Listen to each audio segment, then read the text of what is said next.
What is Passivhaus? Passivhaus is a standard that is not allowing any greenwashing and helps you to make your building economical.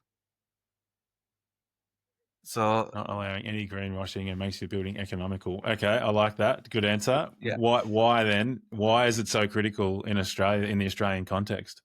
So this is what is the whole idea behind it. So Passivhaus is a really clearly defined outcome that we want. Yeah, and because we're humans, we all have the same need. Our physical body has the same need. It doesn't matter if you're in Hobart or if we're in Darwin. Our core body temperature is 36, 37 degrees. So that means our temperature range where we are comfortable is the same. Obviously, there's some people that are feeling a bit more hot. Yeah, I mean, we have people that are feeling more cold. Often men feel hot, women feel cold, just because of their body proportions and muscle. So, but at the end, we can really say 98% of people feeling happy between 20 and 25 degrees. Then relative humidity, we're keeping the relative humidity between 30 and 60%, because if we go too low, the skin gets too dry. When the skin gets dry, then it's getting itchy. As well, our throat gets dry, then bacteria and viruses can get into our body, and then we're getting sick. And if you're going above 60%, then the risk of mold growth and bacteria growth and all that is going up like crazy. So that's the reason we're staying in that.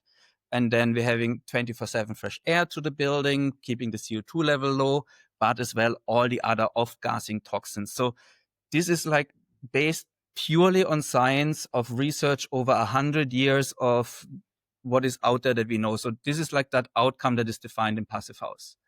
And we always get that. Now, Passivhaus says we are allowing X amount of energy for it.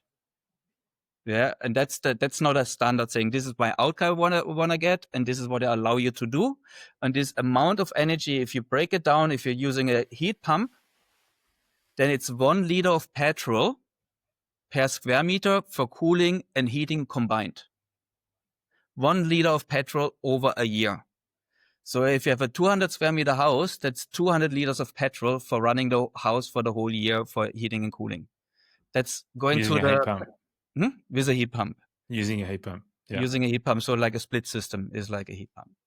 Yeah. And applying the Passivhaus principles to the building envelope. So a fabric first approach to that system, the energy consumption is so low is what you're getting at. Yeah. So like we need to go to the petrol station 4 times a year to heat and cool that house. So it's not a zero energy house. It still needs that 200 liters of petrol over the whole year for 200 square meter house maximum. That's like if you're maxing out the standard. Often, especially in Australia, you're halving that or you bring it even to zero.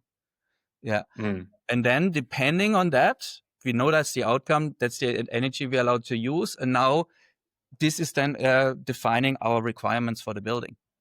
Yeah. Harsh climate, thick walls, mild climate, thin walls. And that's the reason it works everywhere in the world for every building method, for every design.